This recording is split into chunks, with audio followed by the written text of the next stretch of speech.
Hey, what's going on, everybody? Liam here from Everything NYJ. Hope you guys are all having a nice day. As you guys can see, I don't normally shoot my videos from my car, but I do have a few extra minutes, so, I'm going to get a little video out, right? Have a little bit of free time. And I don't really have much free time these days. That's why the video content has kind of been lacking a little bit. I apologize for that. I've just been working a lot of crazy hours and everything, 2 jobs. It's a lot. All right, so before I get into what I want to talk about, I just want to send my prayers to Greg Knapp. Obviously, he was in a really bad biking accident over the weekend. And, a lot of people are saying that, how is this going to affect Zach Wilson? And that's the least of our worries, right? He's a family man, and it's in really bad taste to see how it's going to affect Zach Wilson. This guy is fighting for his life. This is life or death right now. It's really serious. He's in critical condition. And, I wish nothing but the best. I wish a speedy recovery for him. And, let's just hope that everything works out all right, man. It's really scary. It really is. And, let's hope that he gets back to a speedy recovery and, hopefully he gets back to coaching and doing what he loves, Pray for his family, man. It's really sad. So I want to talk about the Jets and Marcus Maye not being able to reach a deal. They wanted the big contract extension, and Joe Douglas said that he was working very hard to get a new deal done, and that obviously wasn't the case. Last Thursday was the deadline. They didn't meet the deadline, so Marcus Maye will be playing, on his franchise tag this season, right? And I understand he's pretty pissed about it. His agent has been, pissed about it, tweeting about it, and what does this mean? You see, I wanted to give Marcus Maye, I'm all for the players being paid, I wouldn't mind giving Marcus Maye like 11, 12 million, maybe even 13, but that's as high as I would go. He's not $14, $15 million year player. If he was, 23, 24 years old, we're not even having this discussion right now, but he's 29 years old. So I understand where the Jets are coming from. Like, they don't want to pay an older player, They don't want to pay somebody that, is probably going to be, he's on the back end of his career. He might not be on the team in a couple years.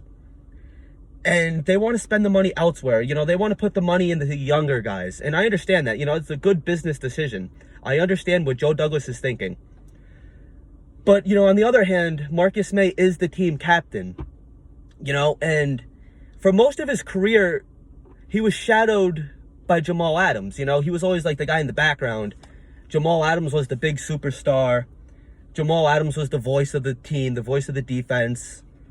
And Marcus Maye was always kind of the quiet guy. And ever since Jamal Adams left, Marcus Maye really stepped up. He became the team captain. He became the voice of the defense. And a lot of the guys in the locker room, they all look up to him, man. Look back at that Raiders game. Marcus Maye stood up and spoke for the team, against Greg Williams. And a lot of the guys on the team, who might not have that power, or maybe they're a little scared to, speak up and speak out against the coach, Marcus Maye had their back. Marcus Maye is the guy, he was the voice of the team. He's the guy that, the guys went to, they looked up to.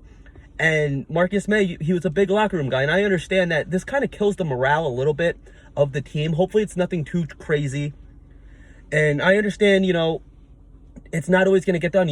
Marcus Maye is not a Joe Douglas guy. He's not a Joe Douglas guy. So I understand from their perspective, maybe they want to, give Ashton Davis another try. They have all these hybrid linebacker, safety, cornerback guys that can play multiple positions. So I think maybe in the next couple years, we might not have that big name safety, but I think we're going to have a couple guys that are going to be able to fill in and rotate in. And I don't think that Marcus Maye is going to be here in the next couple years. He's obviously going to play out his franchise tag. We could always tag him again, and then he could walk. Or what they can do is they can revisit the deal at the end of the year and maybe get something done at that point.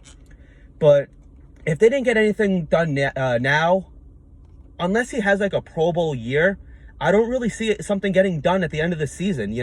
He had a really good season this year. He's all over like the NFL's Instagram page with the crazy interceptions. Look at the one from his butt, the one in Miami. There was a couple other ones. He kind of was a highlight reel this season, right? And obviously they couldn't get a deal done. And is that an indictment on Joe Douglas? I'm going to say kinda, but not really, because like I said, he's not a Joe Douglas guy. And a lot of people are saying that Joe Douglas says this all the time, you know, the Jet for life. You hear all the cliches. He's going to be a Jet for life. Jamal Adams going to be a Jet for life.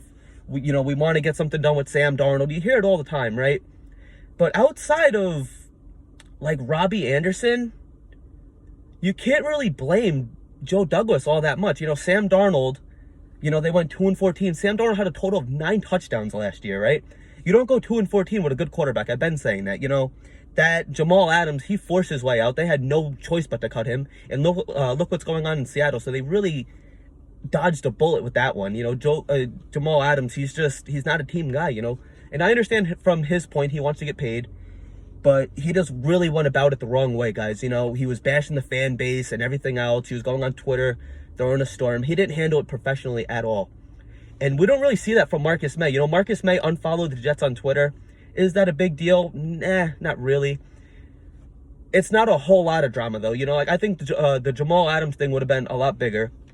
And then, you know, thinking back to Leonard Williams, when the Jets got rid of Leonard Williams, they got good value for him. Not only that, and Leonard Williams was like a subpar player. He really wasn't all that great. I think he actually did better on the Giants than he did in the Jets. But I don't really think that a lot of people were upset, especially at the time, for getting rid of Leonard Williams.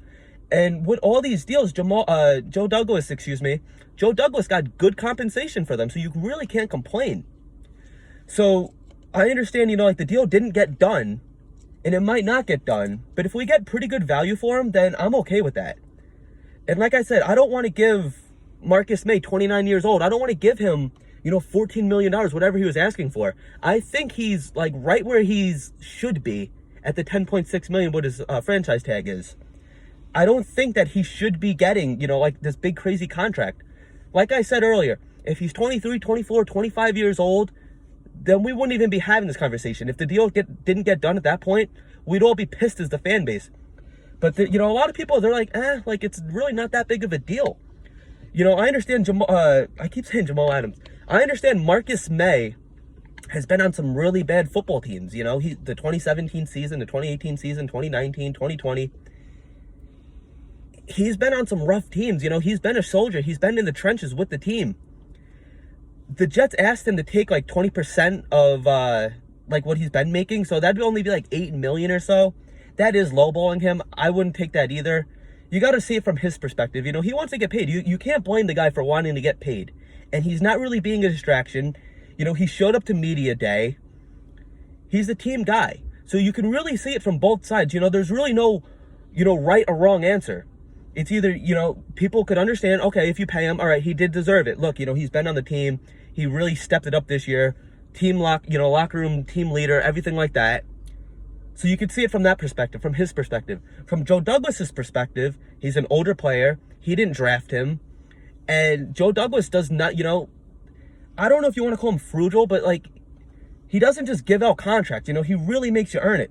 If it's somebody, if this is Quinnen Williams and Mekhi Becton in a couple years and we're in the same situation, then yes, that's a really bad look for Joe Douglas. But so far, Joe Douglas has really cleaned up the salary cap. You know, he really walked into a really bad situation.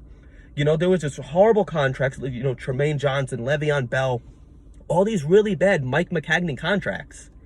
Joe Douglas, you know, he freed up a lot of capital space, excuse me, I can't even talk today. And, you know, now we have, like, the most cap in the NFL, or, like, we're right up there. We can really go out and get whoever we want, but Joe Douglas is not signing these big-name guys. You know, that's why we didn't get a Joe Thuney and somebody like that.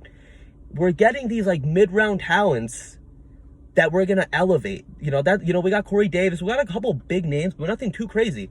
We got a couple guys that they're going to be solid players. You know, they're not these big breakout superstars right now, but they could be in a couple years.